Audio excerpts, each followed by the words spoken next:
I've been a franchisor in Australia for over 5 years, navigating every code change, every ACCC update, and every new compliance obligation that gets thrown at us. So I know exactly what these new rules mean and why they matter to you as a franchise buyer. In this episode, I'm going to break down the biggest changes coming into the franchise code and show you exactly what to look for before you sign anything. Because right now, the ACCC is actively finding franchisors who aren't playing by the rules. And if you don't know what those rules are, you're walking in blind. And if you stick around to the end, I'm going to give you a 5-point due diligence audit you can do online in 20 minutes that could save you from a very expensive mistake. Okay, listen to this. In March 2026, Loxitoka, apologies if I said that wrong, the company behind OPSM, was hit with an infringement notice by the ACCC for failing to keep their franchise disclosure register profile up to date.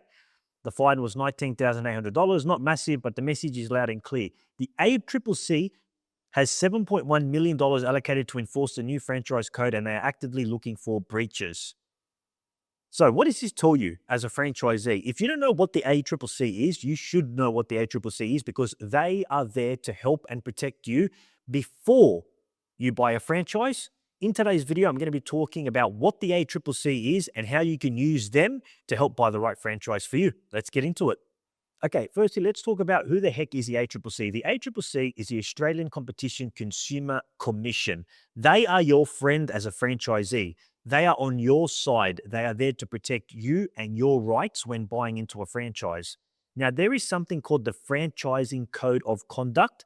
All franchisors, myself included, have to adhere to all the standards in the Franchise Code of Conduct. Who governs the Franchise Code of Conduct? The ACCC govern the Franchise Code of Conduct. It's pretty much like the laws that us, the franchisor, have to abide by in the franchising space. And the ACCC are the governing body. Let's call them Big Brother. In the franchising space, they're like Big Brother. They govern the Franchising Code of Conduct. So that's who the ACCC is. And by the way, they investigate and they can fine and take franchisors to court. So if a franchisee is unhappy with something, if there's a breach of the Franchise Code of Conduct, they go to the ACCC, and the ACCC can take a franchisor to court. So pretty heavy duty stuff. So now let's talk about how the Franchising Code of Conduct works. So one of the key points in the Code of Conduct is every single franchisor, myself included, has to update an FDD every single year. FDD stands for Franchise Disclosure Document. We have to update it, I think it's in October every single year. Last year we had to update it twice, once in April, once in October. It actually costs us a decent amount of money to get a lawyer to update it. And essentially what the Franchise Disclosure Document is pretty much stands for itself. It discloses all the fees associated in a franchise agreement. So if you're a potential franchise buyer are coming up to us, Little Boomers Basketball, you can say to us, hey, can I review your franchise disclosure document? And I'll give you our franchise disclosure document, and it'll show you all the fees associated with the franchise agreement. And we have to update every single year. If we don't update it, we actually cannot, by law, sign any franchise agreement. So it's a thing that we have to update every single year, called the Franchise Disclosure Document. Hey guys, I've created a franchise success blueprint. It's a PDF that has a ton of information about our franchise. It's also got a pretty cool case study from one of our franchisees. Click the link below to access it. I hope you enjoy.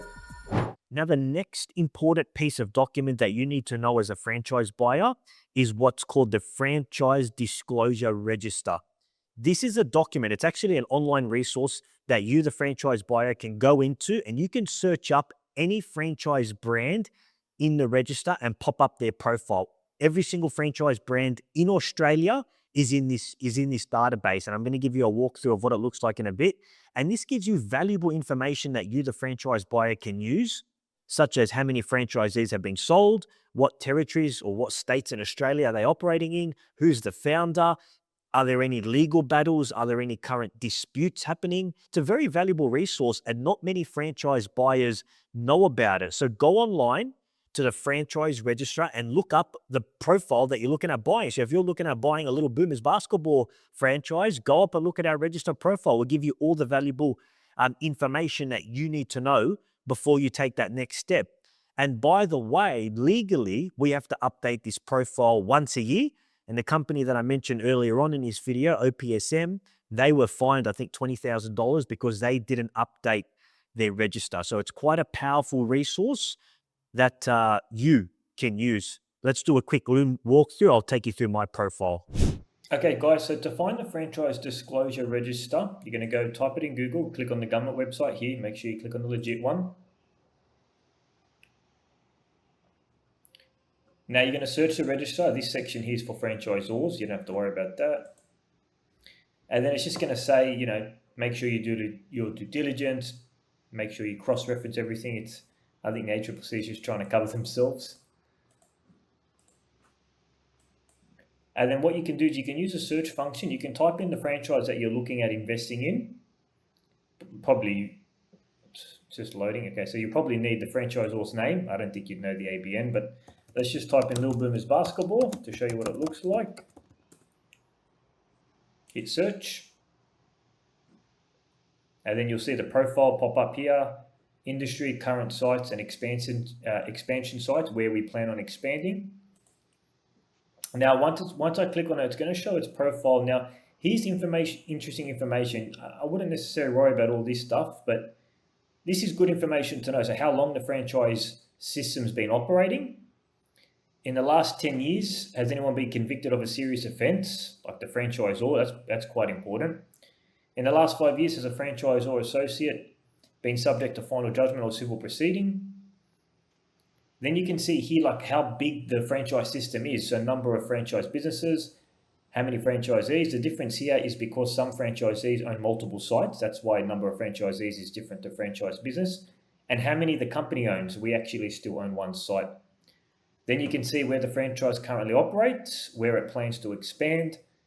And then these are some really important questions like, does the franchise system restrict franchisees choosing suppliers other than the franchisee? We do restrict people that restrict franchisees. They have to go through our suppliers. Like if you order basketballs, medals, you must go through our suppliers. So this is interesting information to know. Does the franchisor require payment before the franchisee can enter? We do require a $3,000 deposit. And then you can see here, what are the costs to establish the franchise business? So you can see the minimum setup and the maximum setup cost. And then it lists everything from public liability to workers' compensation to police checks. Literally every expense is here. Even your accounting fees, it's all listed here. And then you can see what payment does the franchisee need to make to the franchisor. By the way, guys, I definitely recommend spending some time looking here. Make sure the costs make sense to you. And if you're confused about any, bring that up to your franchisor or sales manager. Does a franchisee standard allow the franchisees to vary the agreement without the franchisee's consent? No. We get this a lot, like how long is a franchise agreement? Our standard term is 5 or more years. Are franchisees given the option to renew? Yes. And you can see here, everything's there. Are the franchisees entitled to compensation? No. And then details here. So guys, take the time to look up the business that you're looking at investing in. Go over everything. And if anything doesn't make sense, if numbers aren't adding up, bring them up to your franchisor or your sales manager. But this is an awesome resource that not many people know about. Let's get on with the video. Now, the next important change that's happened to the code that the ACCC has released, I'll state it in their words. Ready? Listen to this.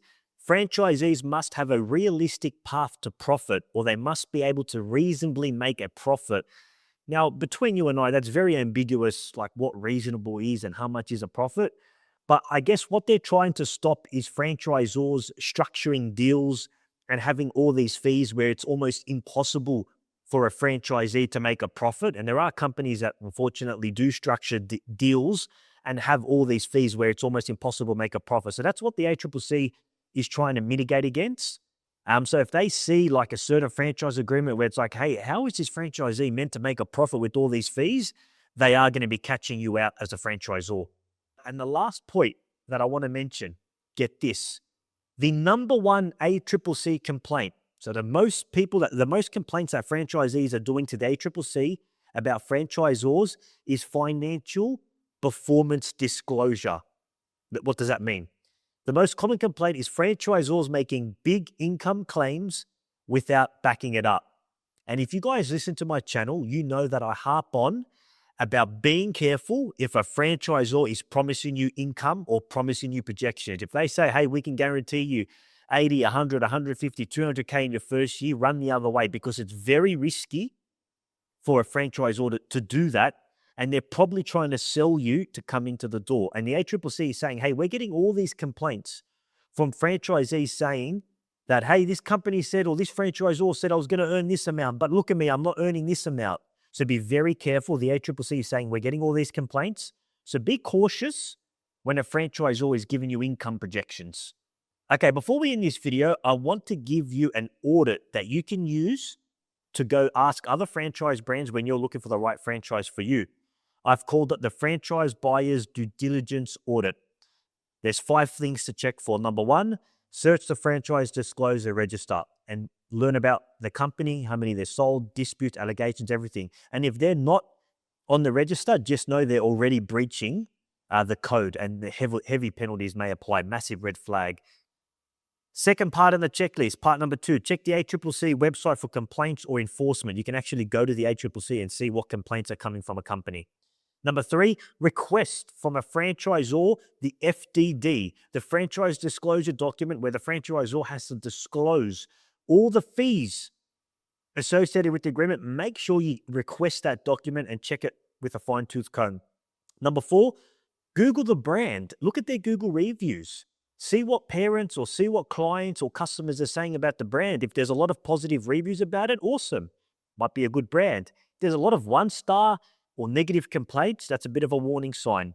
And the 5th thing is call existing franchisees. Don't just call the franchisees that the franchisor have given you, like, hey, these 5 people, call them, because of course they're going to be hand selecting those 5 people. Call random franchisees in the network. We give an entire database to potential franchise buyers. Even franchisees that are selling their business, we put it all there and we say, hey, you pick 3. So just make sure you're calling franchisees and getting information from them. With that being said, guys, that's the end of the video. I hope you enjoyed. If you got value, comment. I'll see you next time. God bless.